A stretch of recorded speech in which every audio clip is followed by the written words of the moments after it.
Welcome everyone to Textiles and Tea. I'm Kathy Group. I'm the advertising manager for HGA, and we welcome you today. We are very excited to have with us that the Weavers Guild of Greater Baltimore is sponsoring this episode today. They're celebrating their 75th anniversary. Isn't that amazing? They've got some interesting things going on this year. If you want to find out more, go check them out at their website, Weavers Guild of Greater Baltimore. And thank you for being our sponsor today. If you want to ask questions, please do. But if you would, put them in the Q&A and not in the chat. We love the chat. Keep those comments coming. But I can't always see the questions if they're in the chat. Today, I'm very excited to have Barbara J. Walker. Barbara's journey began over 30 years ago. She was weaving with fine silk thread to make scarves. She was using 2 warps instead of the usual one. And she was doing all this on a floor loom. 20 years ago, she discovered ply splitting, and now she creates these incredible sculptural forms, necklaces, baskets, then knotting. Then she took up felting, and then kumihimo all joined in. All the while, equipment multiplied in her studio. I think we all understand how that happens. She has 2 floor looms, 3 Japanese braiding apparatuses, a cord maker, a wall of yarn, and lots of other paraphernalia. As her work evolved, she naturally began to look outward. The unique thrill of collaborating with other accomplished artists has stretched her creativity and proved rewarding beyond measure. And we'll talk more about that today too. Teaching workshops for guilds and conferences has been a mainstay of her work for over 25 years. She's written 2 technique books and numerous articles for various Fiverr publications. Welcome, Barbara J. Walker. Hello. How are you? I'm good.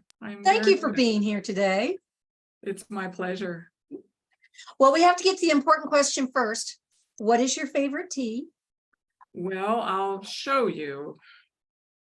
It's red tea or rooibos. I'm not sure if that's how you pronounce it. And it has vanilla in it. Vanilla? So, vanilla. It's infused with vanilla. So it's my favorite. It's my favorite. All right. Would you tell us a little more about how you got started in Fiverr? Probably around age 8 or 9, I was given one of those little frame looms, and I made countless pot holders that my mom used for decades. And I swear that some archaeologist someday is going to dig these things up and wonder what in the world they were for. And in high school, I was given an ink loom, and so I made belts and things like that. I didn't get to a floor loom until 1984. And that's when I took a class in floor loom weaving, and that's how that got started. Wow. Where did you take your class? At Fort Bliss, Texas, which is El Paso. We were only there for 6 months, and I knew I wouldn't try to find a job for 6 months. So I took the opportunity to take a weaving class. And it stuck. It stuck. Good for Texas. We're all very grateful to Texas. You've had another career, a non-fiber career. How do you think your previous experiences, your previous work has impacted on the work you do now as a fiber artist? I'm not so sure there's that much of a correlation. I thought I was going to be a national park ranger, and I was. 1 summer Rocky Mountain National Park, 2 summers in Great Smoky Mountains National Park, and then 1 summer with the Forest Service, Roosevelt National Forest in Colorado. And I thought that's what I was going to do, but I married a man whose career was already well established in the Army, and so we started moving around quite a bit. And I also taught adult ed. I taught basic English and math skills in adult education, depending on where we were stationed. So I did that for a while. And once we got to Fort Bliss, I took my first weaving class. Well, it sounds like you had the teaching experience before you got to the fiber. So yes, I did. And a lot of my undergraduate work to teach me how to be a national park ranger, I had to learn how to do presentations and compose them and give them and so forth. So Yeah, I do have that background. It's not a teaching certificate per se, but it has to do with presentations of various topics. Uh-huh. Mm-hmm. Well, you're very involved in complex weavers. And I heard an interesting description the other day that complex weavers isn't necessarily that you have to have multiple shafts. You know, it's more about that you'll ask yourself, what if I did this, or what if I tried that? Do you think that describes you and how you approach your weaving? Definitely, definitely. I don't know if that's the best definition for complex weavers because there's a wide range of interests there, but I am definitely a what if person. And I don't confine myself to the rules of, say, a certain weave structure. Uh-huh. I'm more likely to envision what do I want the cloth to look like and how do I get there, and with the equipment that I have, of course. Mm-hmm. So I do a lot of what ifing. It leads to a lot of experimentation, and sometimes the experiments are successful and sometimes they're not, but that's how you learn. You also work in a number of different fiber modalities, and you're so good at all of them. What is the catalyst for you to go to that next, craft or that next modality? I have to ask myself, how might I combine this with something I already do? Oh, okay. And that will give me the justification to go ahead and learn a new technique, because otherwise I think I could get too spread out and dabble at this and dabble at that and not be good at anything. That's me. And no. And I just, that's my justification, is to see how I might combine it with something I already do. Well, along the same lines of that, if you're working on a piece, or you're working in a particular modality, do you find that your mind is thinking about, oh, what's next? Can I do this next? Or what, the next piece will have this? It just depends. Right now I'm working on a ply split vessel, and I had a certain thing in mind, and I started out and I'm maybe halfway through and I thought, oh, okay, here's the next one. Because I realized as I was working, another idea pops in my mind. It just depends on the situation. I never can tell where the inspiration is going to come from. But, what are some of the major sources of your inspiration, would you say? oh, wow. Well, the work I'm doing, or I see other people's work, or I see a certain texture that I like, or something visual. I go on a morning walk every day unless it's pouring rain. And so I don't look at my phone like I see some people walking along staring at their phone. I'm looking around me to see colors, to see patterns, anything like that will give me an idea. In the late spring, we have an iris farm north of town. And you go there to the show gardens and the riot of color. I mean, and you'll look at a certain iris and you see these colors together and you think, well, I never thought about putting those colors together.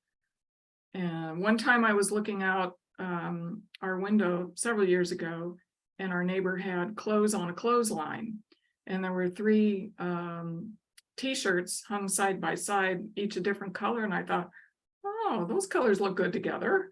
So it's just a matter of observation, being open to what you see around you, and not look at the phone all the time.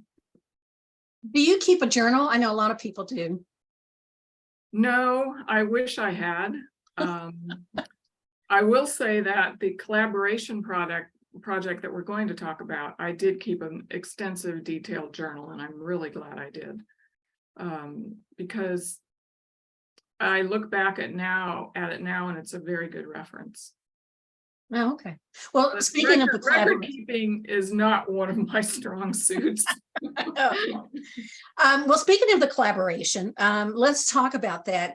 And the thing that's interesting about collaborations is that it's hard and easy at the same time. It's not necessarily easy. I think it's difficult and there's some challenges, usually well worth it.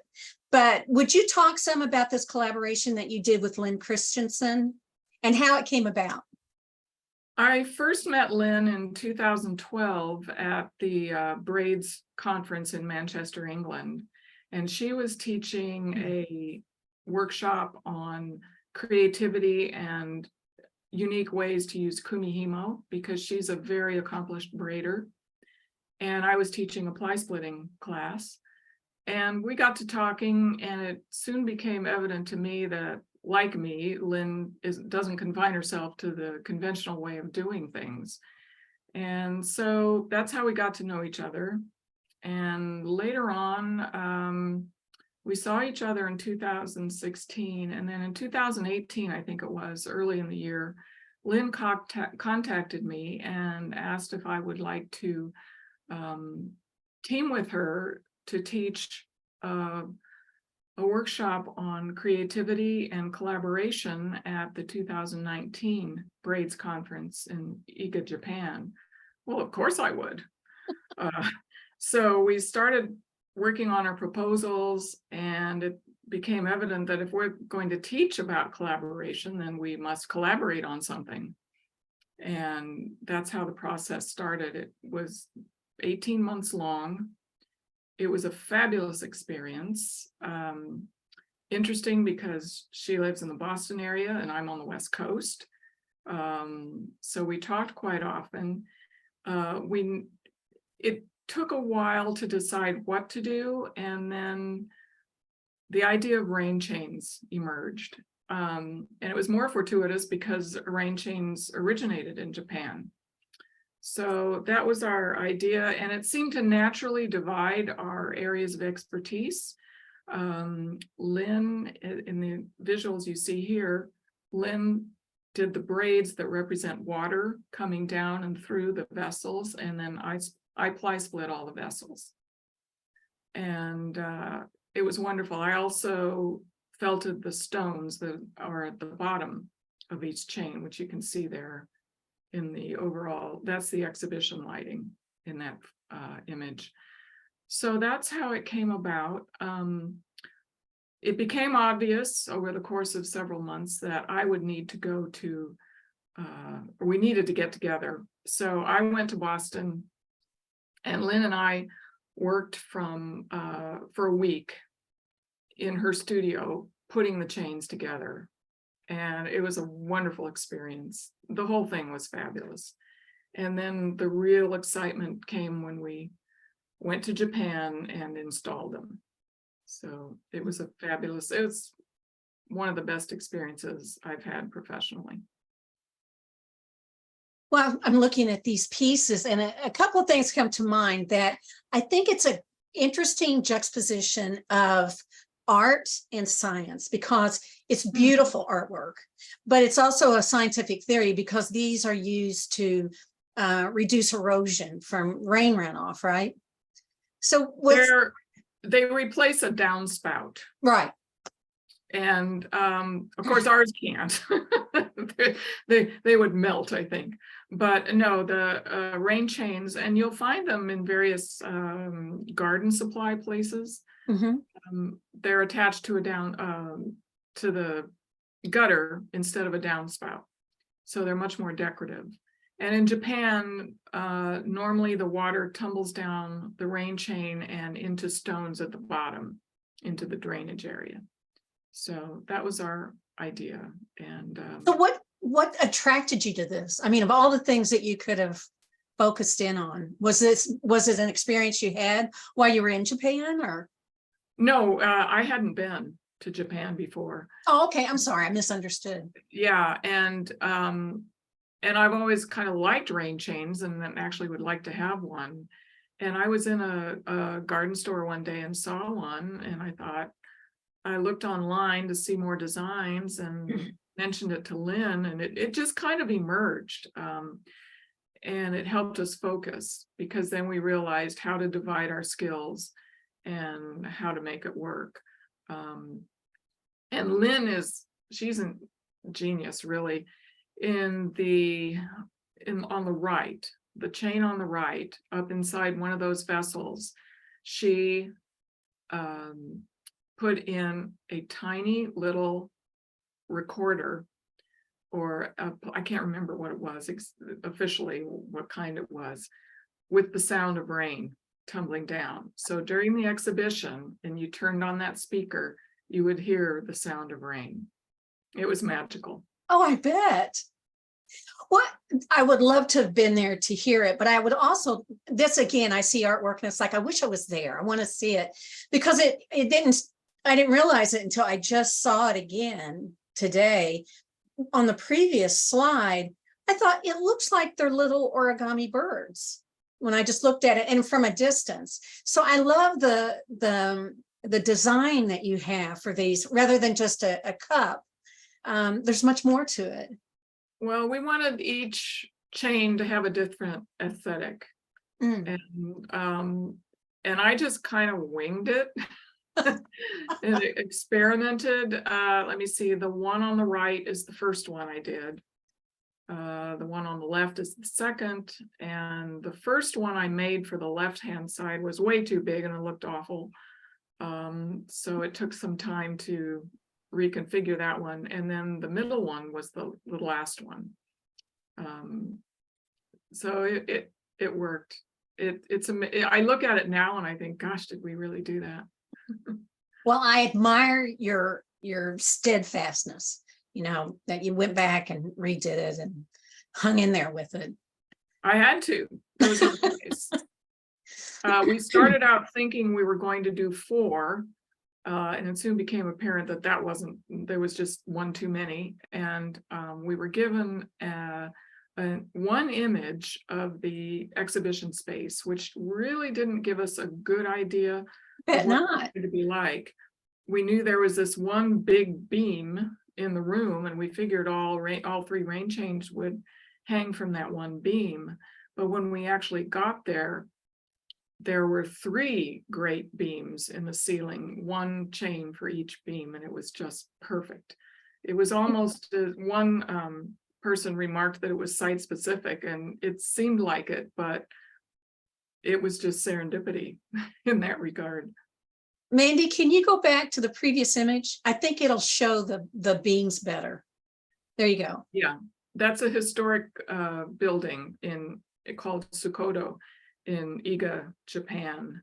And this is the kitchen area of the building. Oh, okay. It's a historic site, and that's where they were. So we were thrilled when we saw the site. It just seemed perfect. There's such a warmth to it. It's lovely. Yeah, they kind of glow. They do. They do. Well, the other thing that I've always admired about your work is your use of color. You often use bright, intense colors, and they have like these. They just have so much energy. Not only does the weaving move, the braiding move, but so does the color. So would you talk about what your thoughts are on color, or how you decide color? When I first started down this path, I was kind of afraid of color, really. It's hard to believe. That's amazing. Well, I was. And then somewhere along the line, I got a book called Trisha Guild on Color. She's an interior designer in London. And here was this book with bright, vivid color in her work. And so that kind of alleviated my fear of color. And it's kind of trial and error. And usually what I do when I'm starting a project, in my studio, I have east-facing windows that get gentle light in the morning, but not direct sunlight. And so I'll put several cones of yarn out there in front of the windows, and I'll let them have a conversation for a while, maybe a few days, and then I might vote one off the island or whatever or add another until I finally come down to what I'm going to do. These two pieces are ply split, and I have to make my own cords. And cord design is just as enjoyable for me as the actual ply splitting. And the one on the left is, my idea was magenta, yellow, cyan, but a little yellow goes a long way. It's a very, very strong color. And if that was a bright, pure yellow, that's all you would see. So I toned it down for this piece, made it more gold.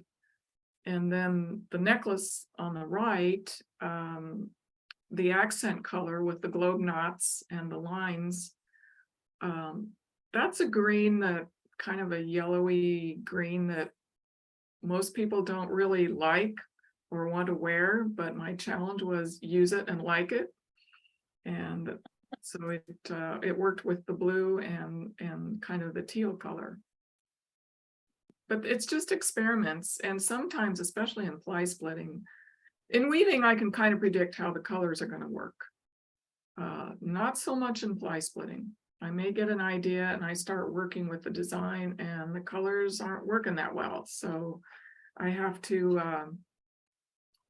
take it apart and maybe substitute in, change the one color a little bit before I'm satisfied. Well, can you talk more about why it works differently in weaving and in the braiding? Why is the braiding more difficult? I don't know. I don't have a good answer for that because I'm still surprised sometimes. Yeah. And sometimes colors that I don't think will work that well together do. So there's some serendipity in the ply splitting when it comes to color. Some surprises. Sometimes they're good surprises and sometimes they're aggravating surprises because I have to take out what I've done and start again. But that's the nature of it. That's one thing I love about going to like our guild. Everybody's got their looms out and they're weaving. And, I look at colors and go, those are horrible. They're not going to look good. And then they start weaving. And it's like, how did they know that would work? Exactly. You see them side by side going, yeah, I don't think so. Yeah. Yeah. The color and the color value, it all plays a role in making it come together in a successful piece. I think also it's just your attitude of being willing to try. I think sometimes I don't try because, I don't think that'll work, rather than saying, we'll see what happens. So I think that's your own gift for color too. Well, thank you. As I said, it's for me, I can predict more in weaving how the color is going to work. And of course, the thing with weaving is you really have to get it right the first time once you've got your loom warped up. Whereas ply splitting in that regard is a little more forgiving because it's easier to take things apart. But weaving, you really don't want to waste all that yarn and have to do a whole new warp. And so there's that aspect too. So it helps to be a little more confident with color when it comes to weaving. Or more flexible. maybe good point. More Just kind of going, okay, this is good. We'll just stay with this. Well, now we've talked about color. I'm also struck by, you do some incredible pure white pieces, and let's talk some about that. Because did you do a whole series of the white? I did. Okay. Can you talk about, first of all, why?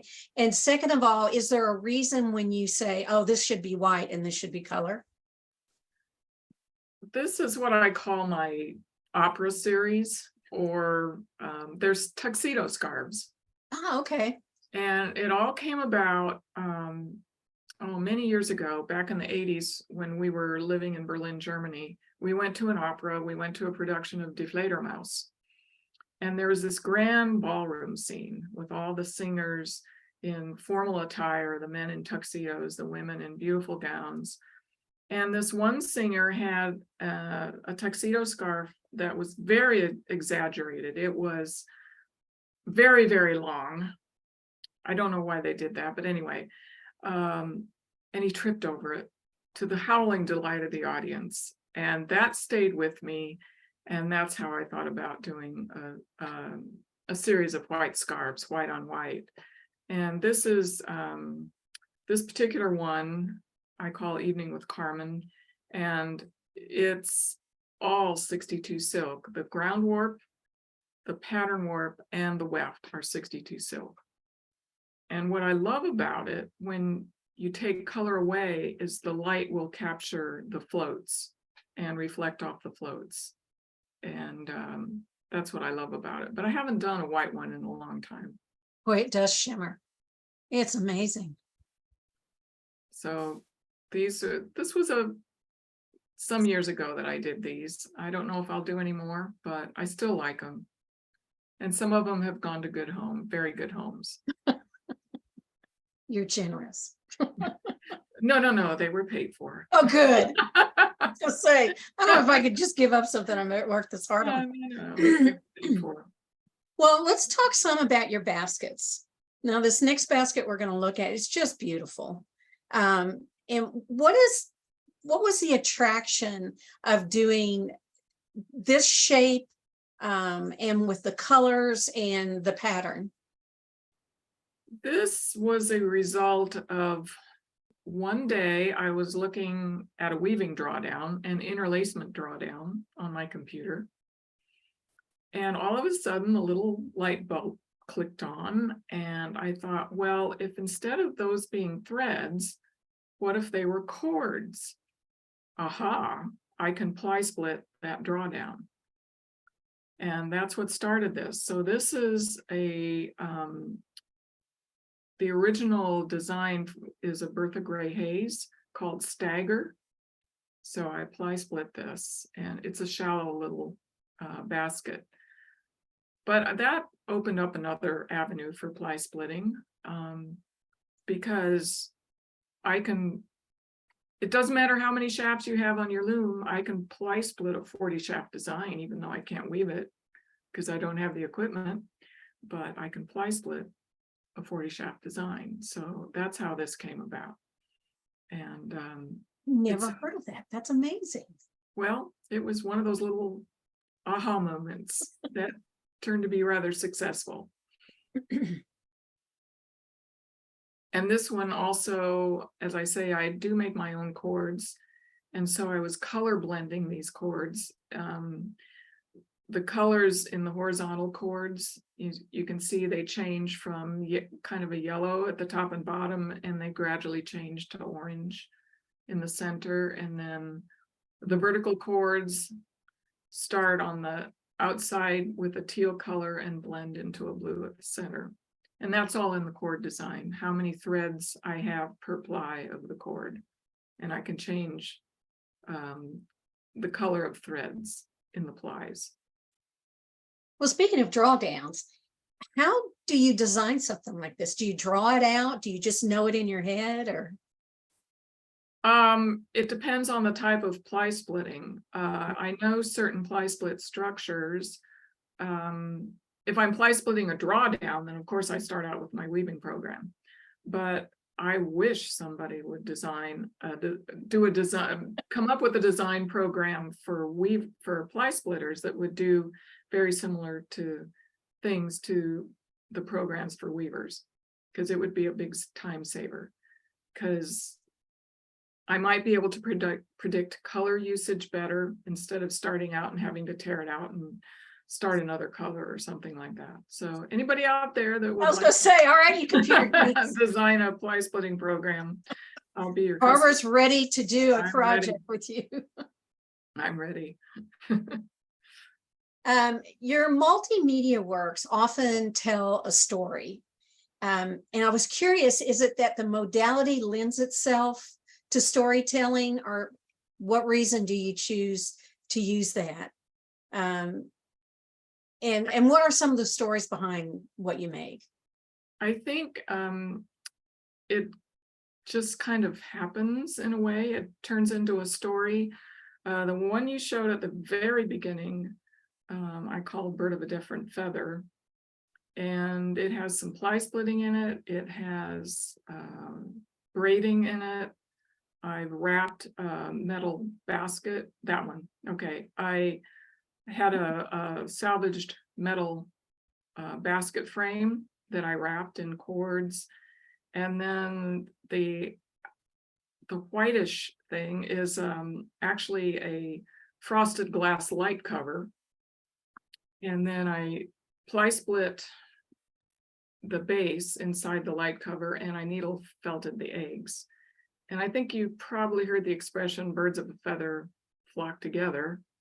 And I've always been a bird of a different feather because I don't follow the crowd. You know, if prevailing winds are going in one direction, I'm usually going in the other. So it's sort of a story about me. But it was also one day, every spring, I look at the Raptor Resource Decorah Eagles webcams and watch the eagles nest. And I was trying to figure out where I was going with this piece. And I was watching the eagles one day, and they brought in this huge branch to add to their nest, and they just could not make this thing fit the way they wanted it. And they went round and round and round trying to get it placed. And I thought, nest, aha. So that's how this piece came about. It's a tribute to the eagles, and it's a lot about me. Oh, it's amazing. It's one of these pieces that I could just look at forever, because I'll notice this, and then I look at it again and I notice that. And it really kind of pulls you in to be part of it, to experience it. It was fun. It was really fun to do. And then I think you have images maybe of a second mixed media piece. Mandy, did we have another piece? A mixed media? We do. I'll pull it up. Okay. It's called Sheltering in Place. Oh, that's right. That's right. And there should be 2 views.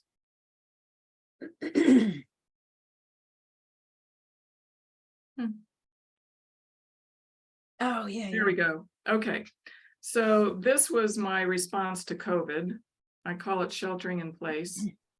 So on the right is one side, and there are these little conjoined ply split vessels, and they're kind of hidden away. They can't interact with the rest of the world because of COVID, and they're missing out on all the eye candy on the other side of the piece. So that's the story behind this. And I found this metal basket somewhere, a salvage place or something, made out of circles, and that's where I got the idea. So I do something with each of the circles, and then the ply split vessels are sitting in a paper mache bowl. So that's the story. This was my COVID piece. It was actually in an exhibition called Art in the Time of Corona in, I think, 2021. I'm not certain. But it took a while, and it was fun figuring out what I was going to do with each of those circles.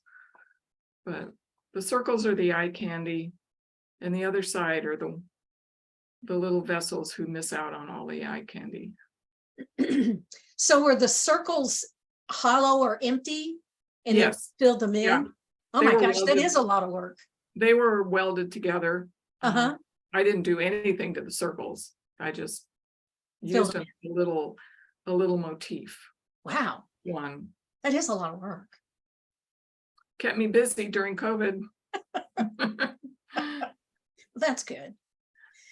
I'm always curious when I talk to people about what is their pet piece. Is there a work that you think that you're really proud of, or a series or something that you've done in your fiber life that really, you're like, yeah, that was good? Kind of like asking a parent to pick a favorite child. For the most part, it's when I finish the current piece I'm working on. If I like the end result, that's my baby for a while. Overall, I'm still very proud of the collaboration with Lynn.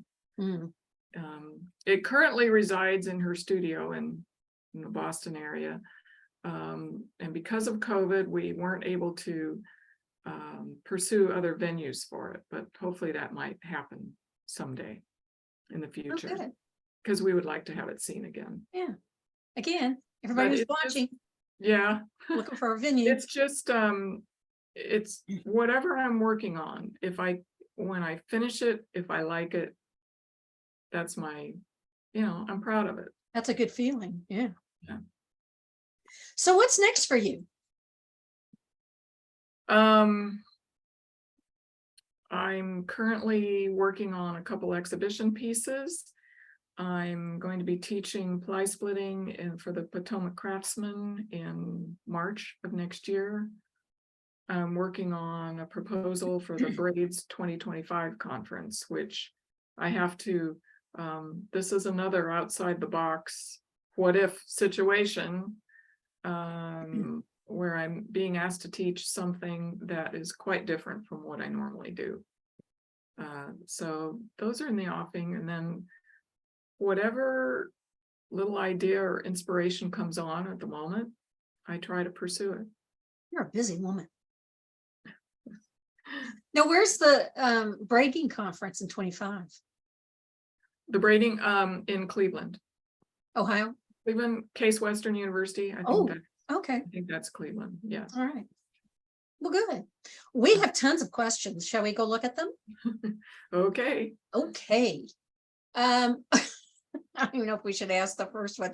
Somebody wants to know, do people mix you up with Barbara G. Walker, the knitter? That's why I use my middle initial. When I Googled you, it's like, she doesn't knit. She's not known for knitting. That's why I say stick my middle initial in there. Hey, just not, I mean J, not G. Right. This is from Ruth McGregor. Hi, Barb. Talk Hi, a little Ruth. bit about the space where the rain chains were on exhibit. It's an unusual space. Oh, we did talk about that. Yeah, it's a historic building. It was the building was a school for samurai children in Iga. As in their parents were samurai, or they were going to become samurai? I believe Okay. so. All right. But I'm not sure about that. Okay. I don't know that for sure. But it was a school, and then our rain chains were hanging in the kitchen area. Were they used outside? And I think you said no, these were not. No. Their fiber, they would be destroyed by rain, actually. Yeah. What was the size of the piece shown with the beaded necklace? I think that was the one that was teal and. Oh, right. About the size of the one I'm wearing right now. What was the piece next to it? What was the size of that? That was kind of a container. That was the container. It's about 7 or 8 inches high. Okay. I think. I should remember to ask that when we talk. I always forget. They're on my website, so you can get a look at measurements and so forth in the gallery part of my website. Well, here's kind of a follow-up on our question. We were talking about color. Sarah McCarthy wants to know, is there a color that challenges you and why? And you said that you choose colors that challenge you. So, and that green, right? That yellow. That green was one, right? I'm thinking right now, I do participate in the Kumihimo study group in Complex Weavers, and color is the theme coming up of a color that we don't normally use. So I'm kind of thinking along the lines of pink. Pink is not my favorite color, although I love it in flowers. So I will probably do something with pink. We look forward to seeing that. Carrie Gordon says, wow, the ply split basket is in motion. What type of cord are you using that you are splitting? Okay, the tall one that was the magenta, yellow, cyan. I guess I'm assuming that's what she's talking about. Most of those the black is all linen. The colors are threads of linen and cotton, depending on what I have to get the color I want. And the next question goes along with that. This is from Sarah Munger. Could you talk about how you make your own cords and what's involved in that? Do you have one of those machines? I do. It's a disc that fits on a electric drill that has 4 hooks on it. And then we have a piece called the out end, which is some distance away from the drill, that has 4 hooks on it. And you run the threads for each ply between corresponding hooks. And then when you turn on the drill and you hold the disc, still, the hooks will rotate. And the hook, and that forms the ply. And then you let go of the disc and it rotates and it rotates the 4 plies into the cord itself. Well, everybody's asking this, and I don't want you to get into a class, but they're all wanting to know, what does it mean that it's split, it's ply splitting? I thought that might be a question. Oh, you're prepared. Way to go. So I have a 4 ply cord. I have a tool called a grip fid. And I split the cord. Can you hold it up just a little bit? There we go. So 2 plies are on one side of the tool, 2 plies are on the other. Mm-hmm. You put a cord in the slot like that. Is that okay? Uh-huh. And you pull it through. And that's the essence of ply splitting. I have never seen this before. It's addictive. I must live in a cave. It's my portable project. As I said, I've not learned to knit. I never could do that. So Yeah. I ply split. Well, how much time do you have to set aside for, excuse me, it's like when I explain weaving, that setting up the loom is like, 75% of your time, and weaving is 25. So do you have that number in your mind of, okay, if I'm going to do a piece this big, I've got to make this much cord and I need this much time to do it? Or do you just make cord and use it when you need it?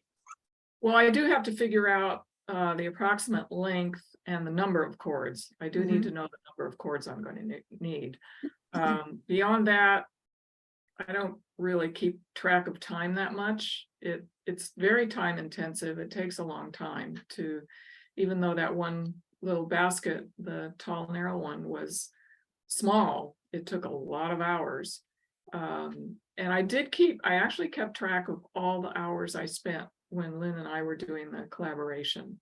So I look back at that and I think, whoa, I think I had, I don't know, like 500 hours in it, something like that, in all those pieces. But it's something I do usually in ply splitting. It's something I'm doing in the evening when the TV's on.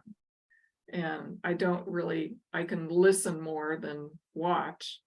And so I really don't concern myself with how many hours it's taking, because I love it.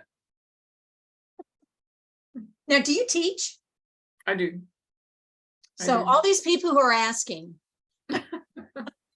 Not in my studio. No, I teach for guilds and some that's good. conferences. So you're traveling? You'll travel Not to as much guilds? as I used to, but I'm still doing some. Okay. Somebody wants to know, would you explain splicing? Splicing? Okay, well, I did develop a method of splicing cords together when they don't when they end up not being long enough. Oh, really? Yeah, it's hard to, I can't really demo that. Okay. I will cut the cord and I'll glue it together and make sure the glue is holding. And then I will take a sewing thread and wrap it around it tightly for probably a 1/4 inch or more. And then I glue that really well. And then I have to be able to hide that splice in the ply splitting. It has to be hidden. Can you take that? I forgot what you call it. It's not a needle. What is that thing? A grip fid. Grip fit. I think somebody even mentioned that. They knew what it was. Do you take that through that sliced area, or do you have to stay away from the sliced? I can't put it through the splice. No. Okay. No. Actually, I would be splicing a cord that is going to be pulled through other cords and then hidden in those other. Oh, cords. I see. Okay. Terry Shoemaker. Terry, I was thinking the same thing. What is this necklace? One of your designs? It is. It's beautiful. Thank you. Shall I put it up close to the camera? Would you please? Okay. Oh my gosh. I love how it moves. And I blended a lot of colors for these cords. So when you make your own cords, I guess you can decide how big or little you want to make them, how thick. Oh, yes. Oh, yes. And you make it out of linen? I use a lot of linen for the baskets. Oh. What about that for- necklace? It's either cotton or tencel. Okay. I don't, and when I'm making cords, I really don't care what the fiber is per se, especially in necklaces. I'm more concerned about the color and Oh, okay. getting the cord the size that I want. So it really doesn't, I don't care about the particular fiber as much. You have a cohort in crime here. Michelle Gans, I'm not sure how to pronounce your last name, Michelle, I apologize. Ply splitting is addictive. Yes, it is. I, Adam said, please pass on our thanks to everyone. Another wonderful episode. I agree. Thank you. And Carla Gladstone wants, do you ever use a 6-ply cord? I never have. It would be interesting, but I really don't have a way of making a good 6-ply cord. Oh, okay. So, 3 plies can be interesting in some ways, but I prefer 4 plies. Is it easier if it's an even number as opposed to an odd number? Well, 3-ply, you'll get different effects. I would think, yeah. And it would, I guess it would be safe to say it would be, one side would look a lot different texture-wise. Yeah. Because one side would have cords with 1-ply showing and the other side cords with 2-ply. But I've only done that a couple of times, so I'm not an expert in 3-ply. I'm more comfortable with 4 plies. Well, this is an interesting question. This is from Dorothea Black. Do you have a favorite source for learning how to tie knots, like the globe knot? I have several knot books. And years ago, a man, I can't remember his name, made a knot tool. What made it easier to make globe knots. Mm-hmm. It's really weaving in the round. And they Oh. have a core inside so they don't collapse on themselves. But it's essentially weaving in the round. You get a certain structure going, and then you just keep adding more, not layers, that's not the right word, but your essential structure would have 1 cord for each facet, and then you keep adding cords or cords for facet. So I think that necklace with the green globe knots, I don't remember, there are at least 18 facets on that. Well, someone else is asking about, and we didn't really touch on this at all, but that you wrote a book, a self-published book about supplemental warp. Yep. And how did that idea come about for that project? But that's kind of how you started, right? Yes, when I earned my COE, my in-depth study was on weaving with supplementary warps, and turned overshot was my baby for many years, and that's one of the workshops I teach. And I had in mind that I would do a book at some point, and it finally happened, and it's called Supplementary Warp Patterning, Turn Drafts, Embellishments, and Motifs. And if people are interested in the book, it's the way to order it is on my website. But it was just a natural outgrowth of all the work I've done, because most of the time when I'm weaving, I have at least 2 warps. I guess my loom feels kind of naked if it only has 1. So it has to have at least 2. Well, how did you learn to, I mean, learning to do 2 warps is not like, oh, everybody learns to do that when they learn to weave. So how did you pick that up? Was it a workshop or something you just wanted to do? Back when I was doing the first level of the COE, of course, we had to decide what our in-depth study topic was going to be. And I had met a weaver in British Columbia, and her name escapes me, I'm sorry to say at the moment, but she was doing a lot with supplementary warp, and I'd never heard of it before. And then my first loom, and my main loom, has 2 warp beams. And I didn't know what the Okay. second one was for. So anyway, I just got interested in it. It just evolved, and I realized not much had been written on it. I did find articles, a smattering of articles, and a monograph or two, but I decided that's what my study would be. And I love the fact, the other part of it is, I love the patterning effects, for instance, with overshot. But I'm a klutz, so anytime I have to use more than one shuttle, one's going to end up on the floor, and I got tired of that. And oh, turned overshot, you can do it with one shuttle. Whoa! So that's where it came about. And then eventually I got all that work that I'd done over the years into my book. Well, I do want to say, Alice Schlein says hello. Oh. Hi, Alice. Alice was one of the other artists I collaborated with before I met Lynn. Alice and I did books together, and you I've can seen see them those on, books. I think we talked about them when we talked to Alice okay, on you can Textiles see Tea. them- you can see We them on showed my those then. website. You can see them on my website, and that was a wonderful collaboration too. Oh, and they're amazing books. I encourage everybody to go check those out. They were beautiful. Oh, Marcy's on here. Hi, Marcy. Marcy Petrini said the supplementary warp book is awesome. It's my Bible on the subject. Oh, thank you. Thank you. That's really nice to hear.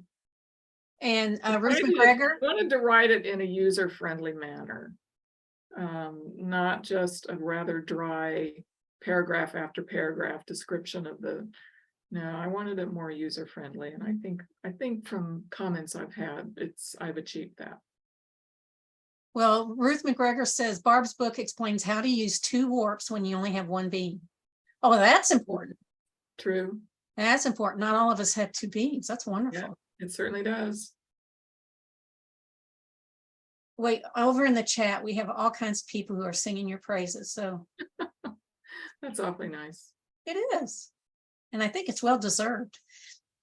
Thank you so much for being on here. I loved seeing your work. And I have to say, I'm very intrigued on learning how to do that now that I've seen how it's done. So shame on you. That's another craft I'm going to go after. Well, figure out how to combine it with something you already do. There you go. Then you I've been can doing a lucet. Maybe I can do lucet, ply, I don't know. you do it with cords. There you go. All right. Thank you all so much for being here today. I want to thank our sponsor.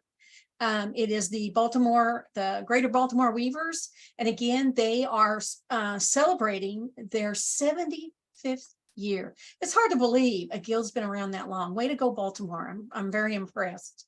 I skipped something here. If you do want to learn more about Barbara, it's in the chat, but go to her website. It's barbarajwalker.com.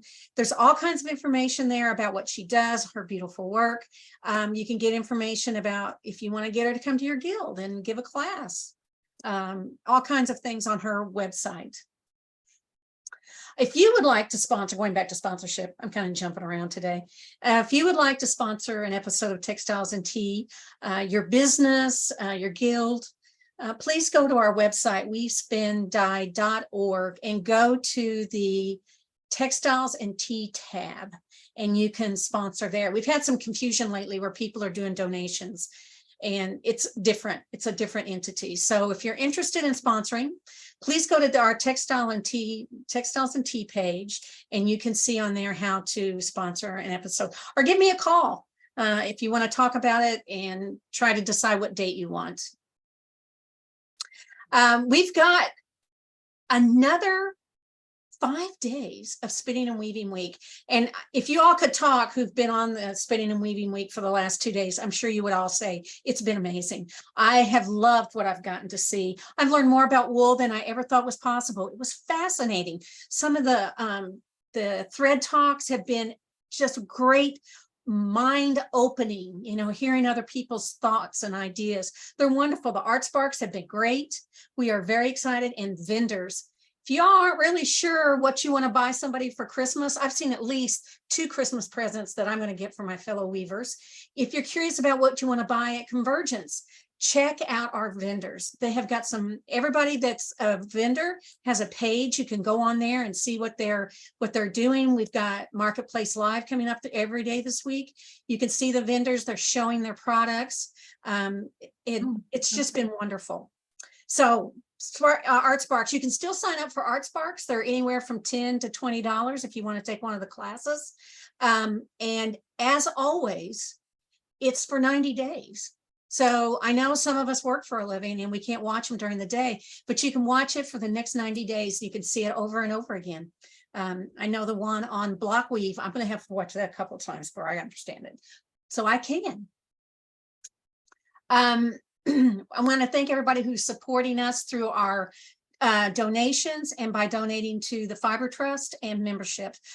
It is through the donations to the Fiber Trust and sponsorships that these programs can happen. This week-long of Spinning and Weaving Week happens because of sponsorships and donations to the Fiber Trust. Thank you all so much for letting this happen.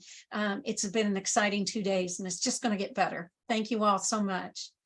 If you missed any of the episodes, just like Spinning and Weaving Week, except for Textiles and Tea is Forever, you can watch it on the HGA Facebook page, or you can go to YouTube and you can watch it there. As always, sign up for the YouTube, subscribe to it, because you'll get a notice when a new one has been uploaded. And those take a little bit of time to get them up. It takes a while to get those up. So thank you all so much. I appreciate you all being here today. Barbara, you are amazing. Thank you so much. Next week, we have Jane Milburn.